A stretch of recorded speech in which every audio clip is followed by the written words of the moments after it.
Hello there. Welcome to Story Time. My name is Lee, and I am one of the librarians here at the community library working in the children's section.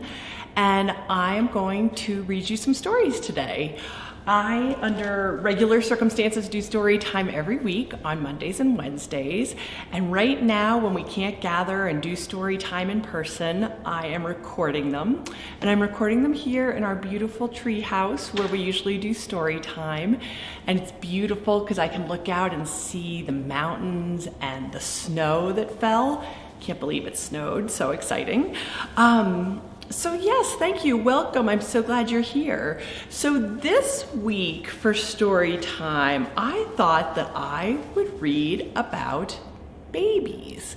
And I thought I would read about babies because when we stopped meeting in March, there were a lot of moms that were expecting babies. And I think a lot of them have arrived during this time and I haven't gotten to meet them. And that makes me kind of sad because I was really looking forward to meeting your little brothers and sisters. And I also became an aunt again a couple weeks ago. My sister-in-law my husband's sister had a baby, and this is Mabel. She is beautiful and wonderful like babies are. And I went up to Montana to help her mom and dad out after she arrived, and that was a really special treat for me. And it got me thinking about babies. And so I thought I would do a story time about babies. So let's get going. The first book that I'm gonna read is called 10 Little Fingers and 10 Little Toes. It's written by Mem Fox, and it is illustrated by Helen Oxenbury.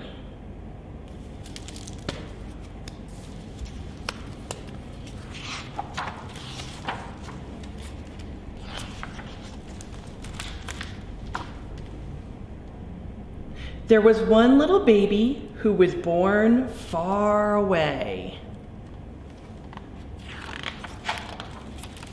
and another who was born on the very next day. And both of these babies, as everyone knows,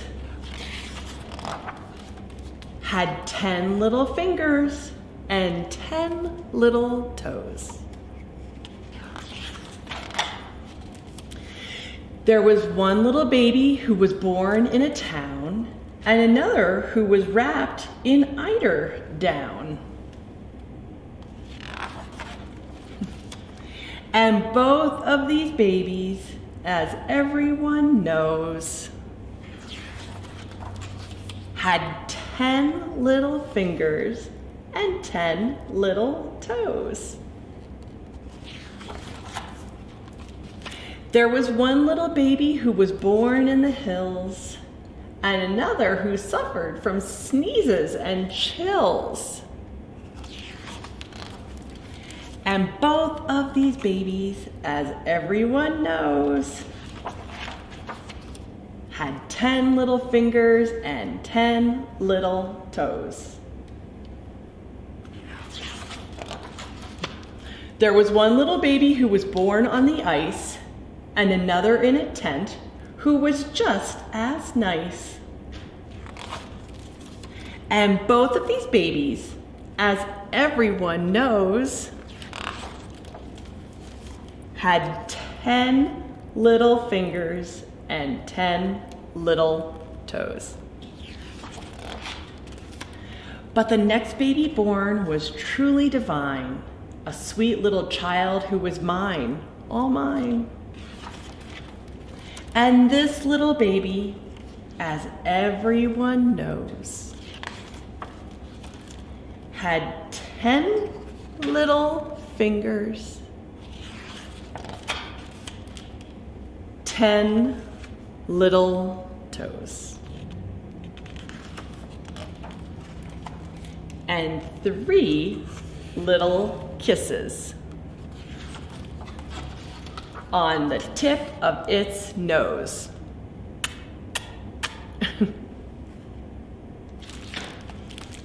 And that's our first book about babies. Babies are just so amazing, and it's so incredible. Isn't it amazing to think that we all started as babies? Even I was a baby, even though I'm so big, and your mom and your dad and your grandparents or big people in your life, we all started as babies, which is kind of amazing to think about. All right, so the next story I'm going to read is called Roscoe versus the Baby. This is written and illustrated by Lindsay Ward.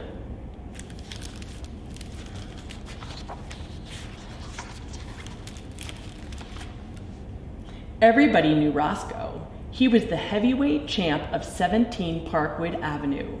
All day, every day, Roscoe sat on the front porch, watching, waiting, and then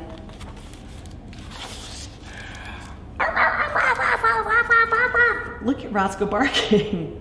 Roscoe had something to say about everything, and nothing was louder than Roscoe. Until the day the baby arrived. Roscoe noticed a funny smell right away. Something wasn't right.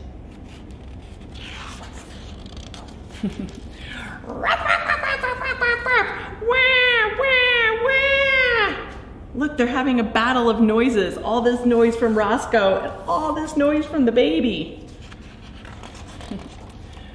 Roscoe versus the baby. Roscoe stopped barking. The baby stopped crying. Roscoe glared at the baby. The baby glared at Roscoe. This house wasn't big enough for the both of them.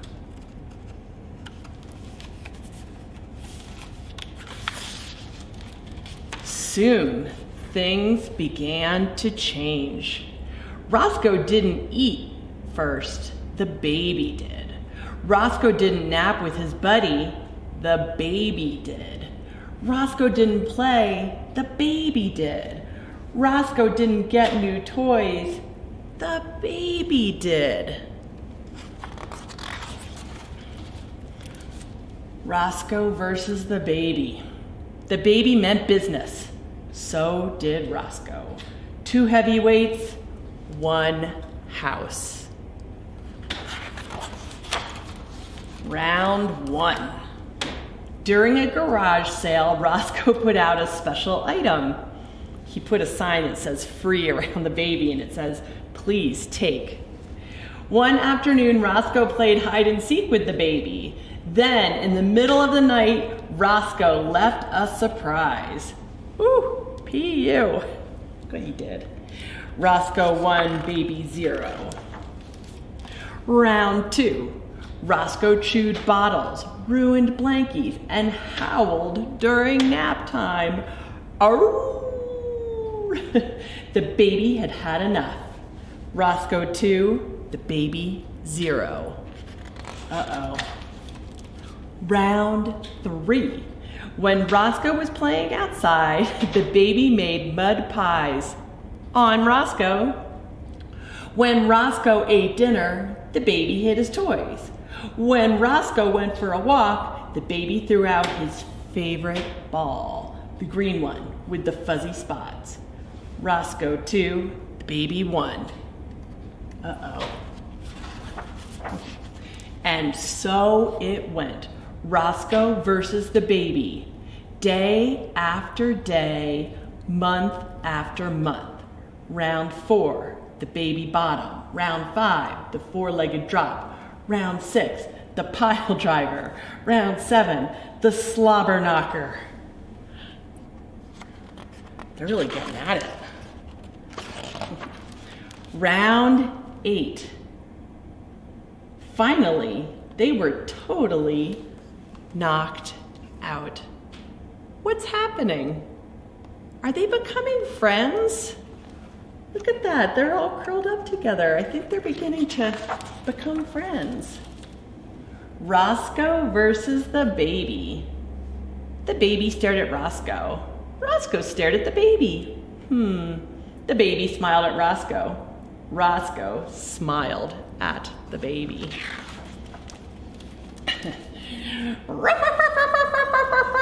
They're both barking. Soon things began to change again. Roscoe and the baby became inseparable. Then it happened. Twins! I'm new here. Me too. Uh-oh. Roscoe looked at the baby. The baby looked at Roscoe. They glared at the new babies together. Roscoe and the baby versus the new babies. The house wasn't big enough for the four of them. Oh my gosh, that's kind of crazy. And that's the end. So when I had my first baby, who's my son Nick, who's pretty big now, he's no longer a baby at all, we had two dogs. And one of the things that we did is we took a blanket from the hospital that Nick was wrapped in, and we took it home for the dogs to smell, so that when he came home, they would know that they'd be familiar with it. Maybe your family did that if you had a dog or a cat or something. Our dogs loved our babies. They were very gentle and kind. It was nice. All right, our third book today is called All of Baby Nose to Toes.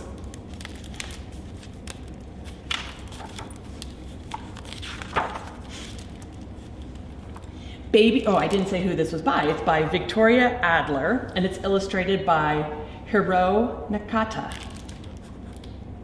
Baby's got eyes, bright little eyes, round as pie eyes, just the right size eyes, like an owl wise eyes, peek-a-peek-a-boo, who loves baby's eyes? Me, I do. I think that's the baby's mommy. Baby's got a nose, a neat little nose. Sniff at a rose nose. Honks when it blows nose. Wrinkles when it goes nose. Goes kerchoo. Who loves baby's nose? Me, I do. Is that the baby's grandpa? Baby's got ears, cute little ears. Smaller than bunny ears, stick out kind of funny ears. Hearing every one ears. Baby's got two. Who loves baby's ears? Me, I do. I think that might be a brother. Baby's got a tummy, a plump little tummy, smooth and tight as a drummy. Pitta-patta, tummy. What a round fat tummy. Who loves that tummy? Me, I do. I think that might be the grandmom. Baby's got legs, strong little legs. Gotta dance legs. Caper and prance legs. Kick me in the pants legs. Kick off a shoe. Who loves baby's legs? Me, I do. Is that a daddy? Baby's got toes, 10 little toes. Tip of the feet toes, teeny tiny treat toes, tapping to the beat toes, all brand new. Who loves baby's toes? Me, I do. I think that's the dog saying that. Baby's got eyes, ears, and a nose, a tummy and legs, and 10 little toes. Oh, what a sweet baby. Good enough to eat, baby. Sweep me off my feet, baby. Here's the whole family. I love you. All right, I've got 4 books today. I had to bring this book because this is one of my favorites. And this is one of my books from home. And we got this book when my second baby was born, and it was a gift to my oldest. So when Nate, my younger son, was born, this book was given to Nick, his older brother. And I think you'll understand why when we read it. and it is called Julius, the Baby of the World, written and illustrated by Kevin Hanks, who's one of my favorites. I love his stuff. And this is Lily. Do you guys know Lily? She's in a couple books. Lily's Purple Plastic Purse. That's a good one too. All right, here we go. Just before Julius was born, Lily was the best big sister in the world. She gave him things, she told him secrets, and she sang lullabies to him every night. After Julius was born, it was a different story. Lily took her things back. She pinched his tail, and she yelled insulting comments in his crib. "I am the queen," said Lily, "and I don't like Julius." Ooh, she's being naughty. But her parents loved him. They kissed his wet pink nose. They admired his small black eyes, and they stroked his sweet white fur. Lily thought his pink white nose was slimy. She thought his small black eyes were beady, and she thought his sweet white fur was not so sweet, especially when he needed a diaper change. "Julius is the baby of the world," chimed Lily's parents. "Disgusting," said Lily. Lily had to share her room with Julius. "After Julius goes away, do I get my room back?" she asked. "Julius isn't going anywhere," said Lily's mother. And he didn't. He stayed and stayed and stayed. Lily was supposed to be quiet while Julius slept. "After Julius goes away, can I talk like a normal person again?" she shouted. "Julius isn't going anywhere," said Lily's father. And he didn't. He stayed and stayed and stayed. "We want Julius to grow up and to be as extraordinary as you," said Lily's mother. "So we must tell him constantly how beautiful he is and how much we love him." When no one was looking, Lily had her own idea. "I don't like you. You're not cute at all." That's what she said. That's not very nice.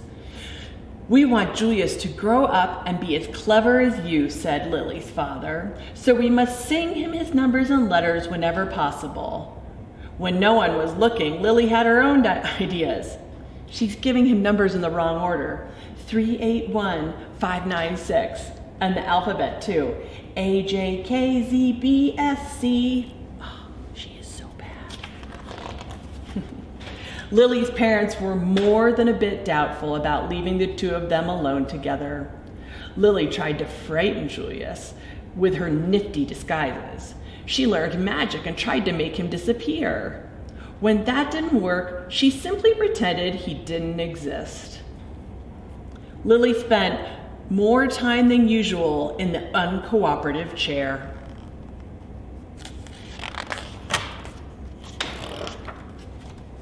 Lily's parents showered her with hugs and kisses and treats of all shapes and sizes. They even let her stay up 15 minutes later every night. It didn't matter. Nothing worked. "I am the queen," said Lily, "and I don't like Julius." But her parents loved him. They kissed his wet pink nose, they admired his small black eyes, and they stroked his sweet white fur. "Julius is the baby of the world," chimed Lily's parents. "Disgusting," said Lily. Lily's parents were amused when Julius blew a bubble. "Can you believe it?" they exclaimed. But if Lily did the exact same thing, they'd say, "Lily, let's mind our manners, please." Lily's parents were dazzled when Julius babbled and gurgled. "Such vocabulary," they exclaimed. But if Lily did the exact same thing, they said, "Lily, let's act our age, please." Lily's parents were amazed when Julius screamed, "What lung capacity?" But if Lily did the same exact thing, they said, "Lily, let's restrain ourselves, please." One morning while Lily was busy playing opera, her mother said, "Why don't you put some of that verbal exuberance to good use? Why don't you tell Julius a nice story?" "He's too little to understand a story," said Lily. "He can understand in his own way," said Lily's mother. "Okay," said Lily, smiling. "Julius, the Germ of the World, by me," said Lily. Uh-oh. Once upon a time, said Lily, there was a baby. His name was Julius. Julius was really a germ. Julius was like dust under your bed. If he was a number, he would be 0. If he was a food, he would be a raisin. 0 is nothing, and a raisin tastes like dirt. The end, said Lily. The story earned her 10 minutes in the uncooperative chair. Whew. Not Lily, I'll tell you what.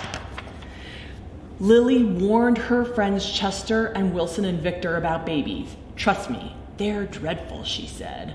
She warned strangers about babies, too. You will live to regret that bump under your dress, she said. Lily ran away 7 times in one morning. I'm really leaving this time, she called. Who knows where they'll find me? The same afternoon, Lily had a tea party and everyone came, everyone but Julius. His invitation must have gotten lost in the mail, she explained. Lily had glorious dreams about Julius. Oh my gosh, look at that. She's on a cat going for him. And ghastly nightmares too.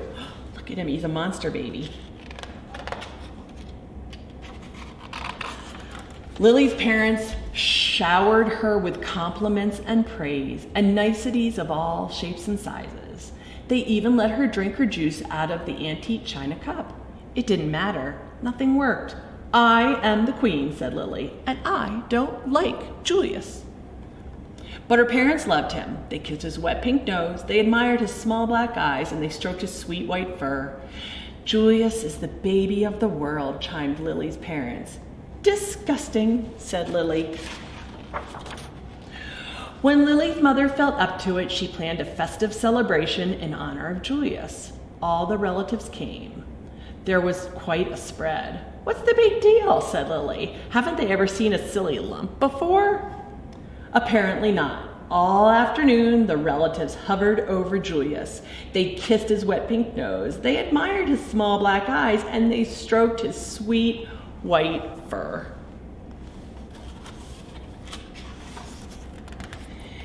Disgusting, said Cousin Garland. What? Said Lily. Julius, said Cousin Garland. I think his wet pink nose is slimy. I think his small black eyes are beady. And I think his sweet white fur is not so sweet. He needs his diaper changed. Lily's nose twitched.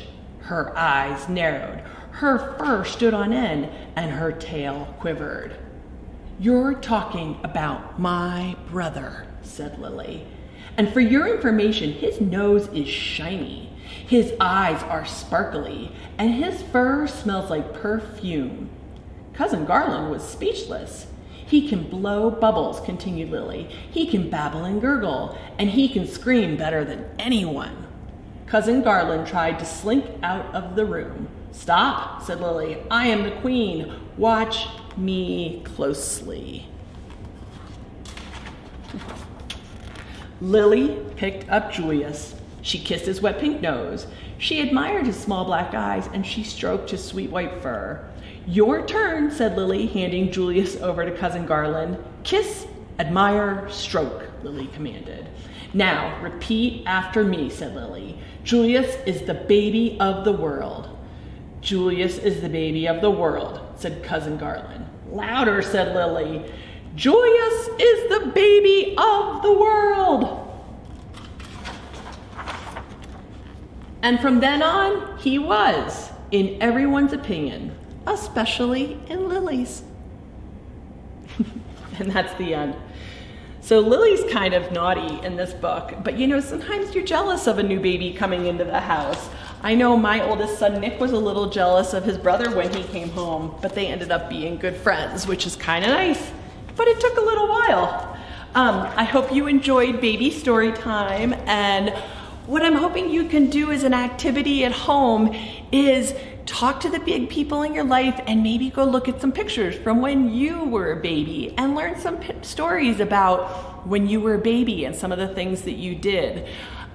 I still love doing that with my boys, even though they're super big. Sometimes we look at pictures and I'll tell them stories about when they came home or funny things that they did. So I hope that you will do that with the big people in your life and learn some good baby stories.